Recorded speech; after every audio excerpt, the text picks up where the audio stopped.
반갑습니다. 오늘 이제 46쪽 107번이고요. 오늘 이제 끝까지 하도록 하겠습니다. 바르게 깨달으면 한순간에 현묘한 뜻을 알게 되니 과거, 현재, 미래가 고르게 모두 평등하다. 이 바르게 깨달으면, 정각, 바르게 깨닫게 되면 한순간에 현묘한 뜻을 이제 문득 확인하게 된다. 그렇게 되면 과거, 현재, 미래가 고르게 모두 평등하다 그랬어요. 과거가 따로 없고 현재가 따로 없고 미래가 따로 없죠. 다 여기서 과거하고 현재, 미래 이렇게 여기서 일어날 뿐이지 실제 과거나 현재, 미래가 실제 있지 않죠. 우리 생각 속에 있죠. 그래서 실제 있다면 우리가 한 번이라도 과거나 미래를 살아봤어야 될 거예요. 근데 살아본 적이 한 번도 없단 말이죠. 그리고 현재 할 때도 이 현재 하는 이것뿐이지 이게 계속해서 어느 지점을 가지고 그거라고 딱 찍어서 말할 수가 없단 말이죠. 그래서 이 과거, 현재, 미래가 따로 나뉘는 것이 아니란 말이에요. 그냥 평등한 이 하나의 일 뿐이다.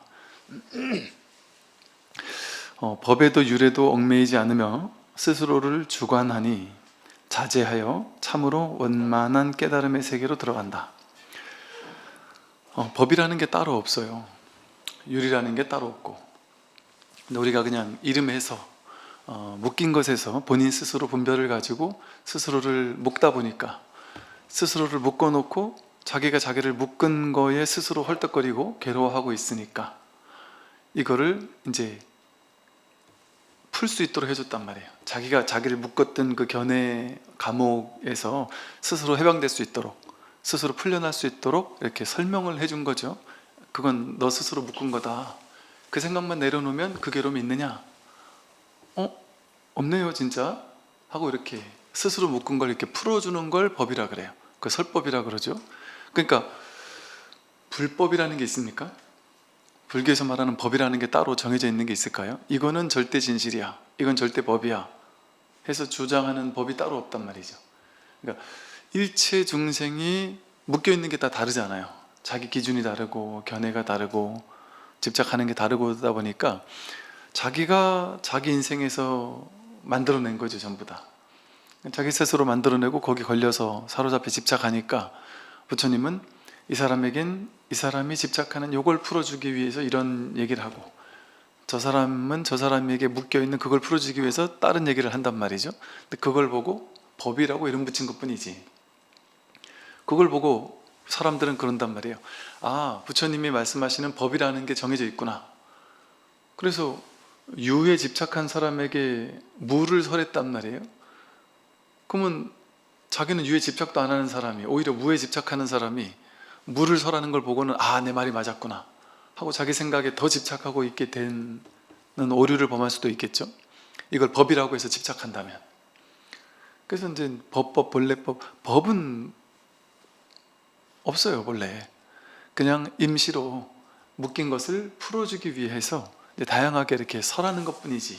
그래서 이제 임시로 설하는 거죠. 임시방편이라고 하죠. 묶인 것에서 스스로 풀려나도록 해주는 것 뿐이다. 그러나 풀려나고 나면 끝이지. 거기서 따로 법을 붙잡고 살아갈 필요가 없죠. 병에서 나으면 약을 버려야지 진짜 건강한 거지. 이 약이 나를 낫게 해줬다고 멀쩡하게 나은 사람이 그 약을 죽을 때까지 애지중지하면서 계속 먹으면 안 되잖아요. 그래서 법이라는 게 따로 없고, 또 율도 따로 없어요. 율이라는 게 정해진 계율이라는 게 따로 없습니다. 그러니까 신기하게도 이 세상의 모든 사상, 철학, 종교 가운데 불교만 계율을 이제 모든 종교가 계율은 다 있죠. 근데 불교만 이 계율은 지키는 게 아니라 지킬 줄도 알고 범할 줄도 알아야 한다, 이렇게 얘기를 하는 황당한 종교거든요. 지키라 했으면은 지키려고 있는 거잖아요. 근데 불교는 지키려고 있는 게 아니란 말이에요. 거기도 지켜서 매여 있어서는 안 된단 말이죠. 그렇기 때문에 불교에서는 본래 선악이 없고 본래 참여할 것도 없다 이러죠. 계율이라는 게 절대 진실로 딱 정해져 있어서 계율을 지키면 선이고 계율을 어기면 악이다라고 만약에 정해진 게 있다면, 계율을 지키지 못하는 사람은 죄를 지은 사람이 될 거예요. 그러면 그 죄의식을 죽을 때까지 참회해야 될 거거든요. 근데 앞에도 설명했지만 유마거사가 죄를 지은 제자에게 우파리 존자가 막 참회를 시키는 걸 보고서는 혼을 낸단 말이에요. 그렇게 하면 오히려 그 사람의 죄의식을 더 가중시키는 것밖에 안 된다. 어디에 죄가 있어서 죄를 참회하라고 하느냐. 이게 이제 이참회거든요. 진정한 참회. 이 진정한 참회는 뭐냐 하면 죄랄 게 따로 없다는 거예요. 복이랄 게 따로 없고 계율이랄 게 따로 없다는 거죠. 불교에서는 그걸 따로 있다고 생각하는 사람에게 그걸 깨주기 위해서 법을 설하는 것일 뿐이다. 이 세상의 모든 문제는 이렇게 법이 있다. 율이 정해진 법이 있고 정해진 율이 있다. 이거는 절대 진실이다. 이걸 지키는 사람은 훌륭하고 지키지 않는 사람은 훌륭하지 못하다. 이런 식으로 뭔가를 정하는 게 있으면 그거는 큰일 나는 거죠.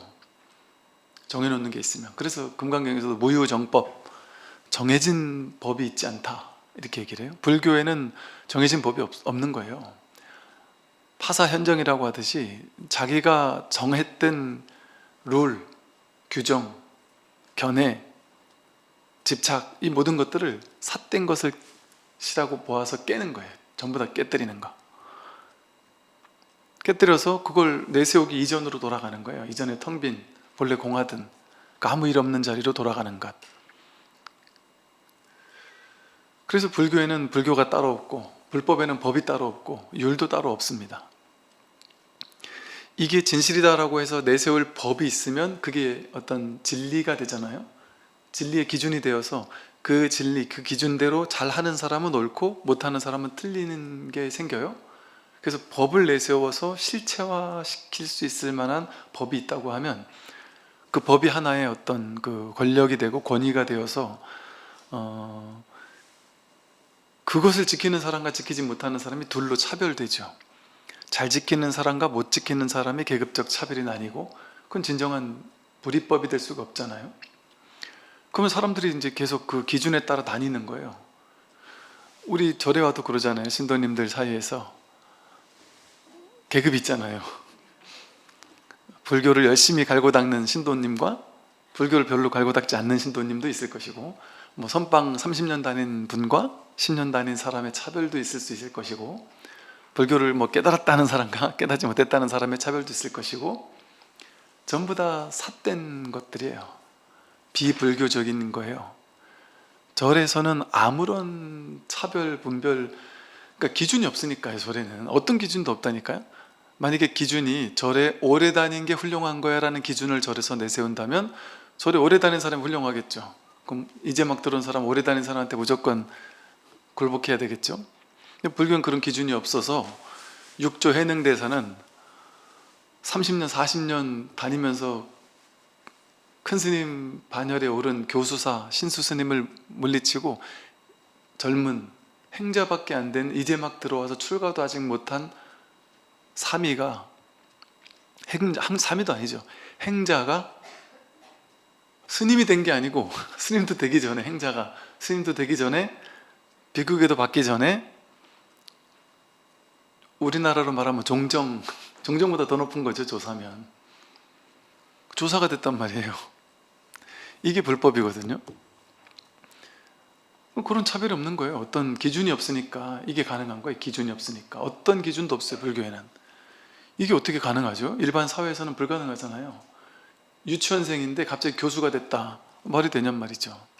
불가능한 일이거든요. 왜냐하면 세상에는 다 기준이 있으니까. 잘하는 사람, 못하는 사람의 기준이 있거든요. 근데 불교 안에는 기준이 없어요. 어떤 기준도 내세우지 않아요. 어떤 법도 내세우지 않아요. 그래서 본래 무일물, 한 물건도 없다. 딱 기준을 내세워 놓으면 사람이 분별되고 차별되고, 그거는 잘하는 사람과 못하는 사람이 나뉘어서 잘하는 사람이 못하는 사람을 혼내고, 그러면서 다툼이 생기고 싸움이 생기고 다툼이 끊일 수가 없는 거죠. 그러면 평화롭지 못한 거예요.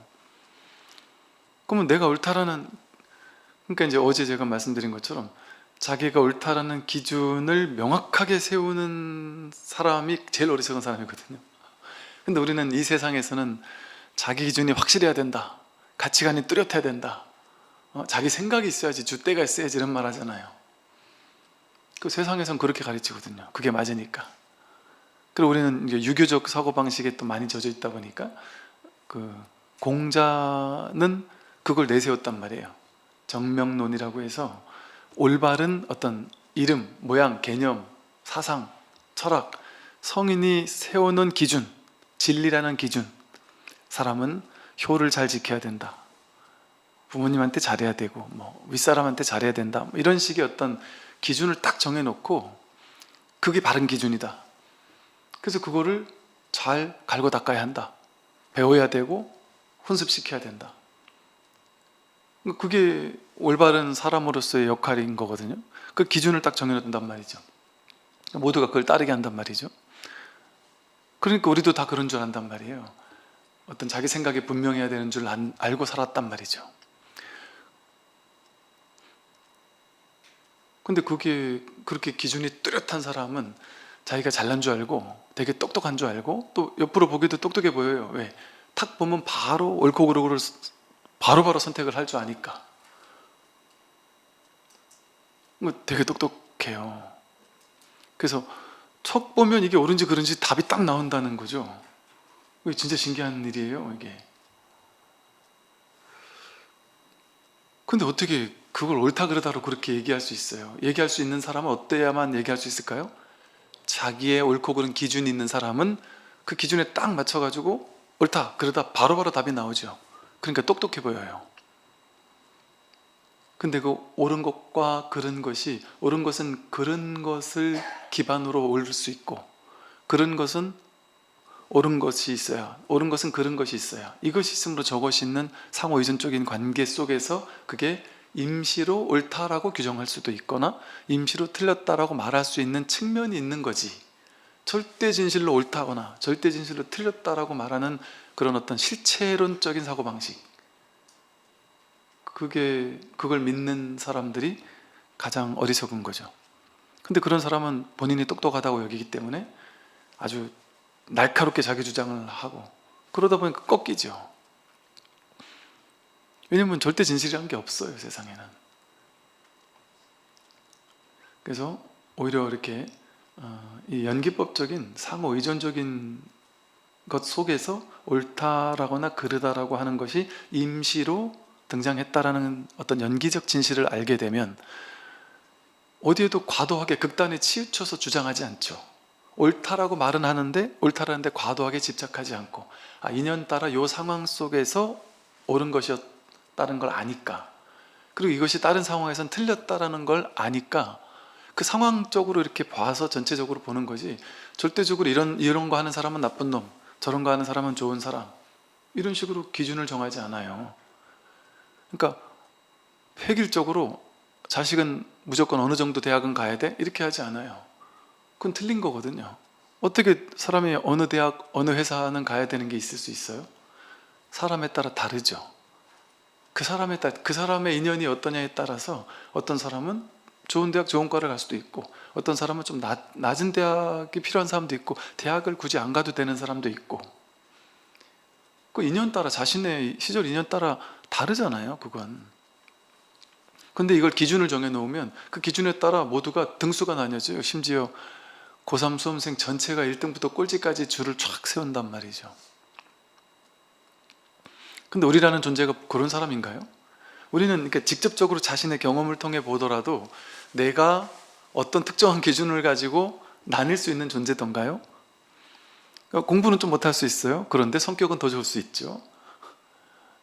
암기는 못하는데 이해력은 뛰어날 수도 있죠. 이해력은 좀 없는데 뭔가 이렇게 총괄하고 기획하는 게 뛰어난 사람들도 있고요. 그러니까 제가 학교 다닐 때 친구들을 이렇게 보면 그 당시 공부로 성적을 쭉 나열했었잖아요. 그것과 상관없더라고요. 지금 살아가는 모습을 보면. 공부 못했지만 정말 그 삶에 대한 감각이 있거나 자기가 하고 있는 일에 대한 어떤 놀라운 감각이 있는 친구들은 뭐 회사를 만들어서 아주 성공시키는 그런 친구들도 있고, 상상도 못했던 친구가 그런 친구들도 있고요. 완전 뭐 공부로는 최고였는 친구였는데 지금 뭐 진짜 막 너무 힘들게 괴로워하면서 우울해하면서 고통스러워하면서 사는 친구들도 있단 말이에요. 그럼 도대체 무슨 기준을 가지고 어떻게 우리를, 사람이라는 존재가 그렇게 특정한 기준을 가지고 이렇다 저렇다 나뉠 수 있는 존재냔 말이에요. 그거를 고정된 실체로서 옳다 그러다 맞다 틀리다 잘났다 못났다 할 수 있더냔 말이죠. 그것은 그럴 수는 있겠지만 그것은 어떨 때만 가능할까요? 인연 따라 그 인연 속에서만 그런 기준을 가지고 임시로 정하는 것은 가능하겠죠. 학교 다닐 때는 일단 성적을 가지고 우리가 이렇게 해라고. 그럼 우리는 이걸 연기적으로서 임시 방편으로 인연 따라 공부로 성적을 매길 때는 너는 1등이야, 공부로 수학으로서 1등이야, 요건 가능하죠. 근데 그거는 그 사람이 절대적으로 1등이라는 얘기가 아니잖아요. 그 인연에서는 너가 최고야, 그거잖아요. 그럼 그건 실체적으로 그 사람이 최고란 얘기가 아니거든요. 다른 인연에서는 난 또 달라질 수 있으니까. 그러니까 이게 연기적 지혜거든요. 이 연기적 지혜에서는 실체관을 가지고 넌 이런 사람이야, 넌 저런 사람이야, 너는 잘났어, 너는 못났어 이렇게 얘기하질 않아요. 그렇게 규정할 수 있는 자아가 없어요. 자아라는 것 자체가 인연 따라 임시로 오고 가는 거니까. 그러니까 나는 연기법에서는 잘난 사람도 아니고 못난 사람도 아니고 이 사람도 아니고 저 사람도 아니에요. 능력 있는 것도 아니고 능력 없는 것도 아니에요. 왜? 인연 따라 달라지니까. 인연 따라 요 기준을 잡으면 능력 있고 저 기준에서는 능력 없고 이러니까 모든 사람이 평등해지는 거예요. 여기서는 연기적인 지혜에 있어서는.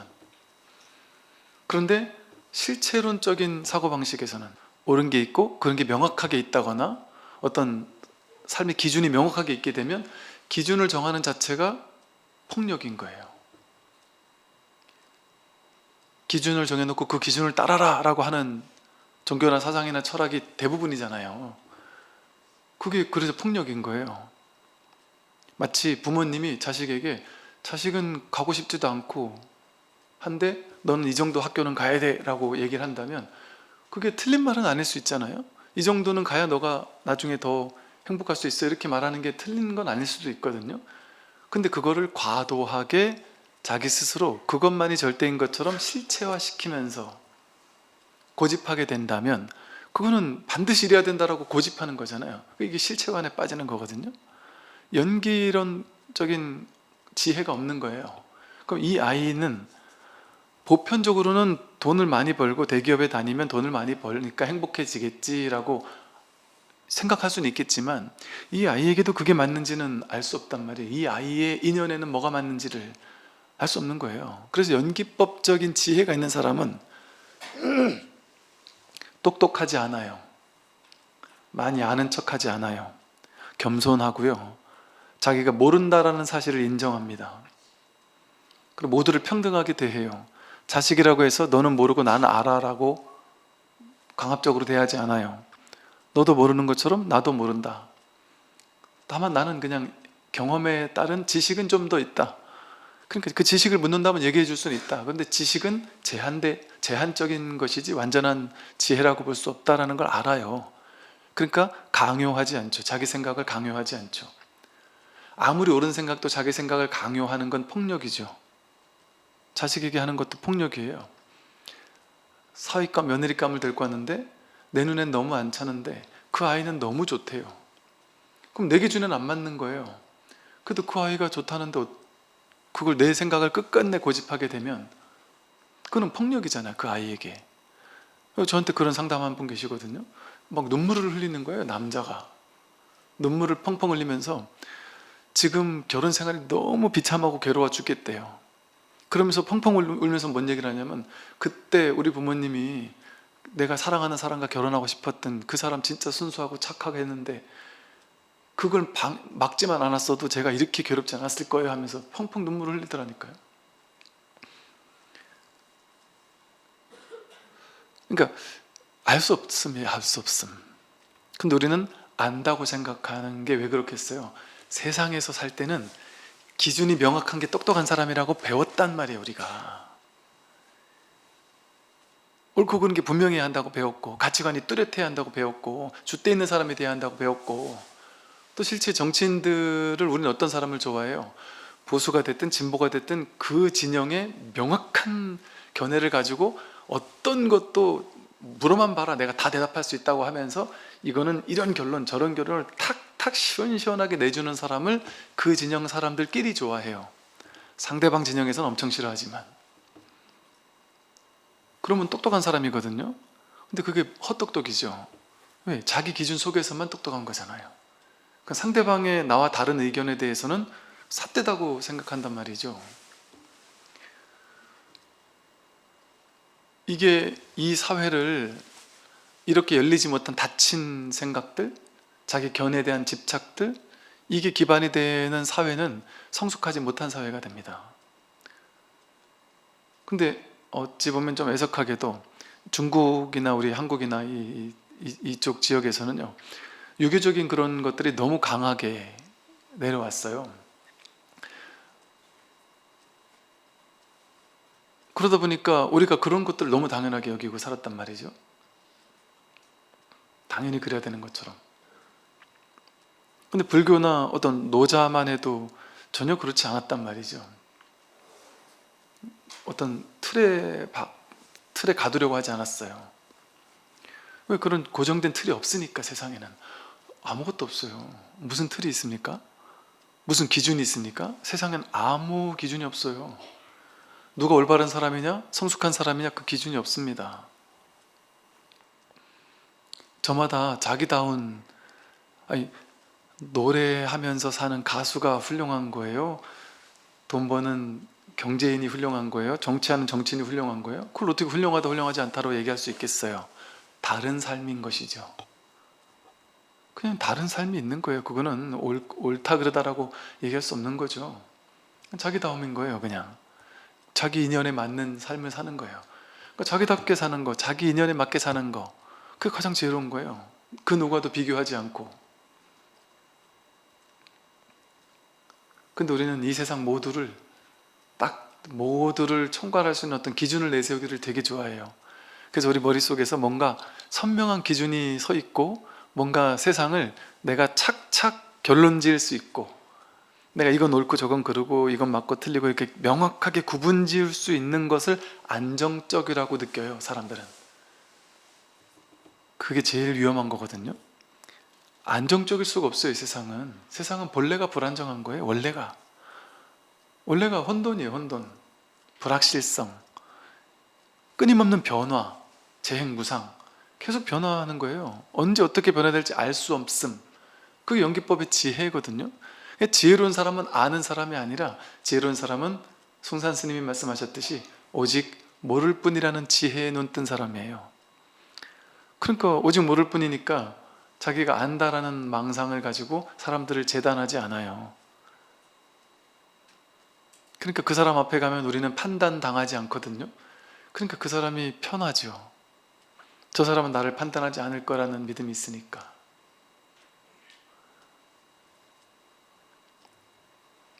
그래서 불교에서는 이렇게 법이나 율 이런 걸 내세우지 않아요. 그 어떤 것도 내세워서 여기 얽매이도록 붙잡지 않습니다. 사람을 굴복시키지 않고 거기에 이렇게 묶어두려 하지 않는다. 본래 비법 비율이에요. 본래 법도 없고 본래 율도 없어요. 그러나 스스로를 주관하니 자제하여 참으로 원만한 깨달음의 세계로 들어간다. 스스로 법에 따라 내가 이렇게 종속되는 삶을 사는 게 아니에요. 그 내가 내세우는 분별의 기준, 그게 없어지면 자유롭게, 그 어떤 걸림 없이, 그 어떤 기준점 없이, 그러나 자유롭게 모든 삶을 주관하며 살아요. 자기답게.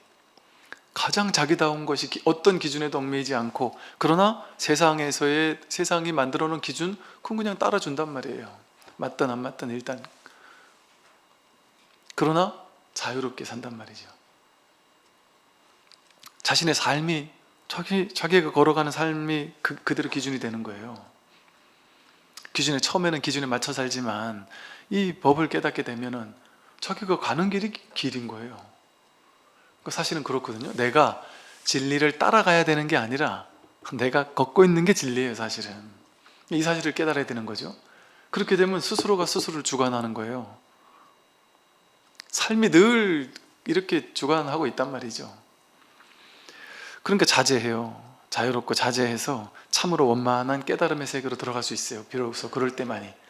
여기서 말하는 게 어떤 율도 만들지 말고 어떤 법도 만들지 말란 말이에요. 절대적인 진실의 법, 내 인생을 규정할 만한, 내 인생을 끌고 갈 만한, 나는 반드시 이렇게 살아야 돼, 나는 이 정도 인생을 살았기 때문에 나는 이 정도 돈이 있어야 되고, 나는 뭐 어느 정도 집은 살아야 되고, 남들에게 이 정도 대접은 받아야 되고, 내 자식은 내가 이랬기 때문에 내 자식도 이 정도의 어떤 사회적 지위를 누려야 되고, 어쩐 그런 기준이 있잖아요. 정해놓은, 법으로 정해놓은 자신의 인생에 대한, 자기 인생에 자기가 정해놓은 삶의 기준들, 법이라고 정해놓은 거. 또 내 자식은 율을 지켜야 돼, 착하게 살아야 되는데 내가 정한 착하게 사는 거. 넌 요렇게는 살아야 되고 저런 건 절대 하면 안 되고, 이렇게 정해놓는단 말이에요. 윤리도덕을 자기마다. 그럼 본인이 정해놓고 본인이 그렇게 살든지, 그걸 가지고 남들에게 누군가에게 고집을 하고 본인도 묶이고 남들도 묶는단 말이에요. 앞에서 나왔듯이 자기를 잘 묶는 사람은 남들도 잘 묶어요. 그렇게 묶어놓으니까 그 기준에 따라서 나는 잘났거나 못났어요. 왜? 그 기준에 맞으면 잘난 거고 안 맞으면 못난 거니까. 그 기준을 정해놓고, 깨달음이란 기준을 정해놓고 거길 넘어가면 난 깨달은 거고, 기준이 안 되면 난 못 깨달은 거예요. 모든 삶을 자기가 만든 기준에 맞춰서 살려고 하니까 괴롭잖아요. 잘나거나 못난 분별이 생기고. 그러니까 쉴 수가 없어요. 왜? 기준에 맞아야 되니까. 계속해서 죽을 때까지 맞아야 되니까. 그게 부자유스러운 거 아니에요? 그게 자기를 얽매이는 거잖아요. 근데 자유는 뭐겠어요? 거기서 노연하는 게 자유예요. 법이나 율이, 어떤 기준이 자기를 묶고 있단 말이에요. 그거를 풀어헤치는 거, 그게 없는 게 자유잖아요. 그러면 스스로를 주관하죠. 자제하죠. 그런 사람이 바로 참으로 원만한 깨달음의 세계로 들어가는 사람이에요. 그러니까 이거는 되게 중요한 말이에요. 자기 삶을 돌아봐야 돼요. 그래서 내가 내 인생을 내 머릿속에서 만들어진 어떤 믿음으로, 어떤 견해로, 어떤 기준으로 나를 묶고 있는가, 그거를 스스로 냉정하게 바라보고 거기서 노연할 수 있다면 완전히 자유로워지죠. 완전히 자유로워진다. 사구와 백비가 끊어지니 허공과 같아 할 일도 없고 의지할 것도 없다. 사구와 백비는 우리 중생들이 할 수 있는 모든 분별들을 싹 다 모아놓은 거를 사구 백비라고 보면 돼요. 사구 이러면 보통 이래요. 이건 A다, 또 A가 아니다, A면서 A가 아니다, A도 아니고 A가 아닌 것도 아니다, 뭐 이런 식의 우리가 분별할 수 있는 모든 것들, 그런 걸 이제 사구라고 하고, 그 사구에 또 사구를 곱하고, 뭐 거기에 또 4개를 또 곱해가지고 뭐 거기다 뭘 더하고 해서 백비라고 해가지고 막 만들어 놓은 교리예요. 쉽게 말하면 중생이 할 수 있는 모든 분별, 맞다 틀리다 옳다 그르다 뭐 온갖 생각으로 만들어낼 수 있는 모든 분별들, 그 사구 백비라고 불러요. 그래서 이 일체 분별이 끊어진다는 거예요. 사구 백비가 끊어진다 하는 것은, 일체 모든 분별이 끊어지니 허공과 같아서 할 일도 없고 의지할 것도 없다. 허공에는 분별이 있습니까? 사람에게 분별이 있지 허공에 무슨 분별이 있어요? 이 허공, 요 허공, 지금 제 앞에 있는 요 허공, 이 허공이 동쪽입니까? 서쪽입니까? 남쪽입니까? 북쪽입니까? 여기는 동도 아니고 서도 아니고 남도 북도 아무것도 아니에요.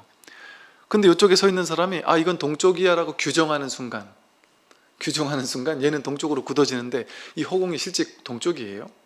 이쪽에서 보는 사람에겐 서쪽이고 이쪽에서 보는 사람이 북쪽일 수가 있잖아요. 그럼 이걸 어떻게 그렇게 규정할 수 있냔 말이에요.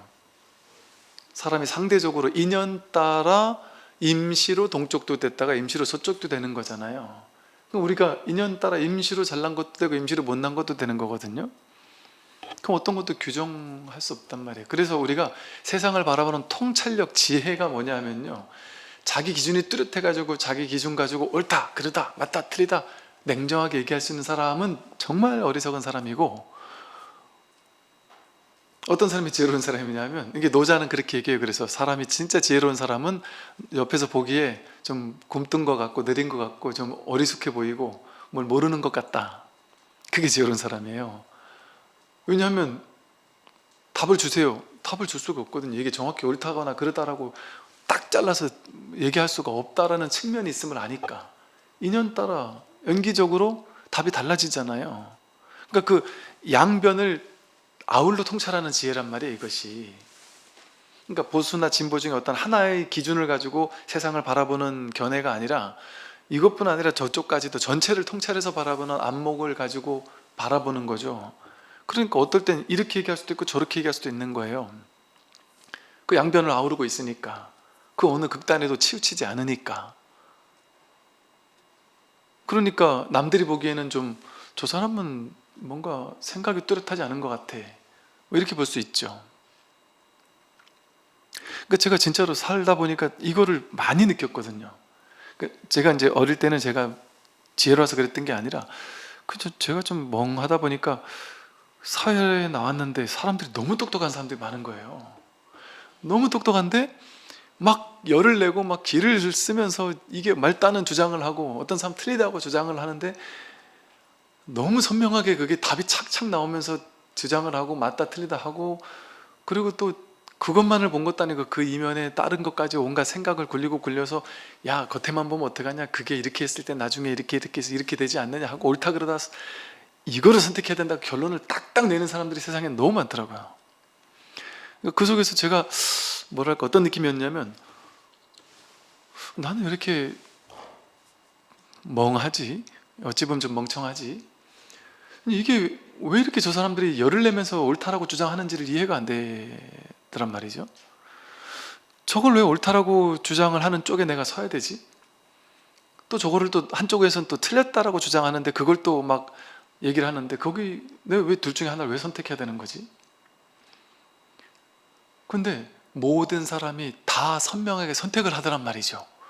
그럴 때 되게 혼란스러웠어요. 어릴 때는 이런 걸 몰랐을 때 되게 혼란스러웠어요. 그래서 내가 바보인 줄 알았어요. 저렇게 똑부러지게 뭔가 결정을 해야지만 맞는 거라고 생각했어요. 그 나도 저래야 되는 건가 보다. 그래야만 어떤 편에 속할 수 있잖아요.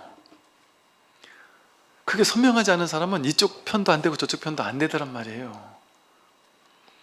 그래서 제가 어느 순간부터는 나는 그냥 차라리 왕따가 되자, 이쪽이나 저쪽에 어디 가입된 사람이 되는 게 아니라 인연 따라 이럴 수도 있고 인연 따라 저럴 수도 있는 거다.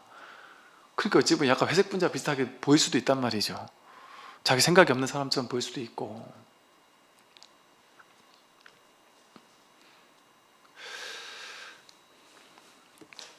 그래서 이렇게 그 허공과 같으면 할 일도 없고 의지할 것도 없어요. 어디에도 의지할 게 없어요. 무의도인, 뭐 무주법 이러잖아요. 어디에도 머물 수 없는 게 진짜 지혜로운 사람이에요. 어디에도 머물러지 있지 않은 게 지혜로운 사람이에요. 어느 한쪽 진영에 딱 치우쳐 있으면 그건 지혜로운 사람 아니에요. 거기 있더라도 머무는 법 없이 마음을 내면 돼요. 거기 있지만 거기 있는 법 없이 거기 있는 거예요. 진보하지만 거기에 과도하게 집착함이 없이 거기 있는 거예요. 보수하지만 거기에 과도하게 집착함이 없이 거기 있는 거예요. 그러면 이 사람도 저 사람도 모두를 포용할 수 있는 지혜가 생기고, 이 진영에서도 지혜로운 어떤 노자 같은 사람이 될 수 있어요. 그 진영을 이끌고 갈 수 있는 사람이 될 수 있고, 아울러 상대편도 포섭할 수 있는 정말 그릇이 큰 리더가 될 수 있어요. 지혜할 수 있는 사람이 될 수 있는 거죠. 그 다음을 볼게요. 운용무해라 그랬어요. 부리고 씀에 막힘이 없다. 나는 지금 두루두루 자제하여 왕후와 장상도 부럽지 않다. 이렇게 되면 얼마나 좋을까요? 두루두루 자제해서 왕후 장상이 부럽지 않다. 왕후 장상이 부럽지 않죠. 자제하면, 두루두루 자제한다면 어디도 묶이지 않는데, 어디도 묶이지 않는 것처럼 자유로운 게 있습니까? 사시사철 다이아몬드와 같아 고통과 즐거움에도 마음은 한결같아 변함이 없다. 사시사철 언제나 다이아몬드와 같다. 불교에서는 다이아몬드를, 옛날 사람은 이제 다이아몬드를 절대 깨지지 않고 불변하는, 변치 않는, 항상 한결같은, 여여한, 깨지지 않는, 이런 어떤 상징으로 봤단 말이죠. 그래서 이 법, 지혜, 반야 지혜, 이것을 다이아몬드에 비유하곤 했어요. 반야 지혜를. 그래서 다이아몬드 스트라 이러죠. 금강경 이러잖아요. 금강과도 같은 반야 지혜, 이 법은 마음, 법, 자성, 벌레 면목, 이것은 깨뜨려지지 않는 거란 말이에요. 생겨난 거래야 없어지죠. 근데 생겨난 바가 없었기 때문에 사라질 수도 없는 것이고, 있다 할 수도 없는 거기 때문에 없다 할 수도 없는 것이고, 뭔가 있어야 이게 깨뜨려지거나 이럴 수 있잖아요. 그래서 이 법을 다이아몬드와 같다라고 비유를 들은 거예요. 비유를. 고통과 즐거움에도 고통도 있고 즐거움도 있죠. 이게 따라도 고통도 있고 즐거움도 있단 말이에요. 인연 따라 고통도 경험하고 즐거움도 경험하고, 고통에 맞춰서 연극하고 즐거움에 맞춰서 연극하고, 할 건 다 한단 말이에요. 똑같이 한단 말이에요. 그래서 우리는 이제 그러잖아요. 이렇게 모를 때는 이제 깨달은 도인에 대한 자기 머릿속에 그린 환상이 있잖아요. 저도 그랬거든요, 어릴 때. 그래서 큰 스님들 만나러 간다 이러면 앞에서 막 벌벌 떨렸어요. 왜 그랬냐 하면, 저 큰 스님은 나를 척 보면 다 알 거야. 내가 마음에 무슨 마음을 가지고 있는지, 내가 어떤 사람인지 훤히 알 거야. 그리고 저분은 평범한 얘기는 안 할 거야. 뭔가 범상치 않은 얘기를 하거나, 범상치 않은 그냥 툭 내뱉는 한마디에도 뭔가 내가 모를 깊이 있는 뭔가가 숨겨있는 말을 하실 거야. 이렇게 생각한단 말이에요, 우리는. 그래서 둘 중에 하나 반응을 해요. 큰 스님 만나고 온 사람들이. 큰 스님은 되게 평범한 말을 했단 말이에요. 그럼 둘 중에 하나예요. 대부분 사람들은 만나고 와서 하는 말. 첫째, 진짜 믿음 있는 사람은, 이분이 뭔 얘기를 해도 믿는 사람은 감동을 하면서 그걸 중요하게 여겨요. 그러니까 옛날에 저 그런 책을 읽은 적이 있어요. 어떤 분이 성철 스님 만나러 갔는데 3000배를 하라 해가지고 태어나서 처음으로 3000배를 하고 나서 큰 스님을 탁 만나 뵀대요. 그랬더니 정직하게 살아라 그러더래요. 그래가지고 뭐지? 이건 뭐 유치원생한테도 할 수 있는 말이고, 이건 아무한테나 들을 수 있는 말인데 뭐 이런 얘기를 하지 했지만, 그래도 큰 스님이 나에게 뭔가 뜻이 있어 나에게 맞는 법문을 하셨을 것이다, 이렇게 믿고 있었다는 거예요. 그런데 그 회사에서 뭔가 어떤 일이 있었는데, 그때 그 말이 갑자기 생각이 나서, 이게 누가 봐도 이거는 그냥 이렇게 해서 이 정도는 넘어갈 수 있는, 이 정도만 하면 내가 눈 감고 사람들도 넘어가서 이 정도면 내가 상당한 이득을 취할 수 있는 어떤 게 있었는데, 갑자기 그 생각이 나서, 그래서 내가 정직하게 살아야 된다. 그래서 그걸 안 했다는 거죠. 그랬더니 관행처럼 하던 건데 그 사람만 안 한 거예요. 근데 마침 그게 발각이 돼가지고 그 앞에 있던 사람들이 다 날아갔다는 거예요. 본인만 살았다는 거예요. 그러면서 역시 성철 큰 스님은 대단하신, 앞을 보는 선견지명이 있으시고 하면서, 그 자기 생각, 판단, 해석이에요. 반드시 그래야만 되는 게 아니란 말이에요. 본인이 그렇게 그걸 간절하게 받아 지녔으니까 그것이 효력을 발휘한 거죠. 그 사람에게 효용을 발휘한 거죠. 근데 두 번째는 어떤 사람이냐면, 그런 말을 듣고는 에게 큰 스님이라는 사람이 고작 이런 말을 한단 말이야? 큰 스님이라는 사람이 고작 이렇게 생각할 수 있단 말이에요. 그 너무 평범하니까. 그 어떤 큰 스님은 그런다 그러죠? 신도님들이 찾아와가지고 만나겠다고 찾아오면 이러고 꼿꼿하게 영상을 하고 있다가도, 심지어 신도님이 찾아오면 한껏 허리를 구부린 다음에 여법하지 못한 척을 한다 그래요. 그 겉모양에 속을까봐, 여법해 보이는 그 겉모양에 속을까봐. 그러니까 그런 상을 가지고 보면 그 진짜를 볼 수 없어요. 그냥 평범하단 말이에요. 도인이 그냥 절에서 하루하루 그냥 스님들끼리 산다 그럼 뭔 얘기를 하겠어요? 뭔 얘기를 할 게 있겠어. 그냥 이번에 오늘 청소 어떻게 하자, 청소 당번 누군데 어떻게 할래, 다음 밥은 뭐 먹을래, 점심은 누가 먹을까, 그냥 그런 얘기, 일상사 얘기하면서 살지 않겠어요? 오늘 점심 뭐 먹을까, 이게 법인데 다른 얘기를 할 게 뭐가 있어요? 법 어쩌고 저쩌고, 법이란 맨날 법은 어쩌고 저쩌고 그런 얘기를 할까요? 그 와서 물을 때 그런 얘기를 하는 거지. 일상사에서 그런 얘기가 없어요. 법이 따로 없어요. 그냥 일상 삶이 있는 것이지.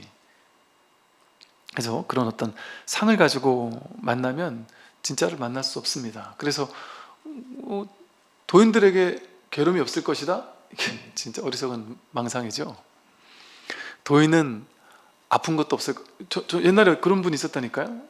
어떤 분이 도인은 병원을 안 간다는 거예요. 아프지 않다는 거예요. 부처님 어쩌라고요? 그러면 부처님 뭐 열반하시기 전에 어디서는 돼지고기 썩은 거 했다 그러고 어디서는 뭐 무슨 독버섯이었다 그러잖아요. 그럼 먹고 배탈 났단 말이에요. 그럼 어쩌자는 거예요? 그러면 어떤 분은 또 도인은 깜깜한 어둠 속에서도 훤히 다 본다. 이게 불교에서 밝은 명자가 있잖아요. 밝다 그러잖아요. 환히 밝다. 등불과도 같은 지혜가 있다 그러잖아요. 그 말을 있는 그대로 해석하는 거예요. 그게 문자주의에 치우친 사람이에요. 문자 그대로 진리인 줄 안단 말이에요. 아니, 깜깜하면 안 보이는 게 지혜지. 깜깜한데 훤히 보인다는 거를 그런 걸 법이라고 생각하는 사람이란 말이에요. 그거는 어제 없던 새로운 신통이 생긴 거잖아요. 그게 어떻게 법이에요? 늘 있던 걸 확인하는 게 법인데 없던 게 생겨난 거는 사라진단 말이에요. 그거는 어떻게 그런 걸 법이라고 할 수가 있습니까? 그러니까 법에 대한 상이 있는 사람은 그런 식으로 생각을 해서 삿된 도를 추구해요. 그럼 이 진짜 법을 가르쳐 보여도 절대 그 사람은 진짜 법을 만날 수 없어요. 안 믿어요. 그건 법 아니다 이래요. 자기가 생각하는 그 법이 있으니까. 그럼 그거 주는 사람한테 찾아가요. 어떤 사람 찾아가겠어요?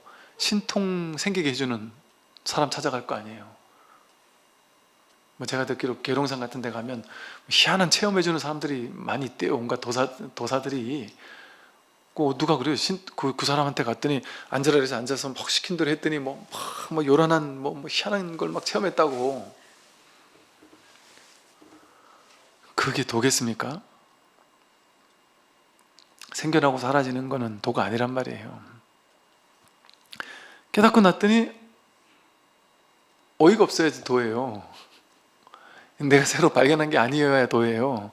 이거 늘 있던 건데 이걸 애기에게 한단 말이에요. 왜? 본래 있던 거니까. 그리고 나한테만 있었으면 좋겠는데 모두가 다 있고 늘 쓰고 있으니까. 이거를 모를 거라고는 상상이 안 될 정도로, 이걸 어떻게 모르지 싶을 정도로. 그래서 이 마음에 자기의 본심, 이게 한결같아 변함없는 거지, 여여한 거지. 현상은 그대로 괴롭기도 하고 즐겁기도 하고 아프기도 하고 병나기도 하고 울기도 하고 웃기도 하고 외롭기도 하고 절망스럽기도 하고 한단 말이에요. 전에 어떤 분이 이제 그 얘기를 해요. 이 공부를 많이 하신 분이세요. 아주 공부가 아주 많이 익어가신 분이세요. 근데 그 가족분이 이런 얘기를 저한테 하시더라고요. 아, 이분이 이게 불면증 때문에 요즘에 잠을 못 자요 이러더라고요. 그게 도예요. 깨닫는 사람은 불면증이 없겠지. 아니라니까요. 잠을 못 잘 인연이 오면 잠을 못 자는 거예요. 나이 들면 젊었을 땐 커피 많이 먹어도 그냥 머리만 따면 쓰러지지만 나이가 들수록 커피만 먹으면 잠이 안 오고 쌩쌩할 수도 있잖아요. 그러면 깨달은 사람은 아무리 커피를 진하게 먹어도 밤새 머리만 따면 잘까요?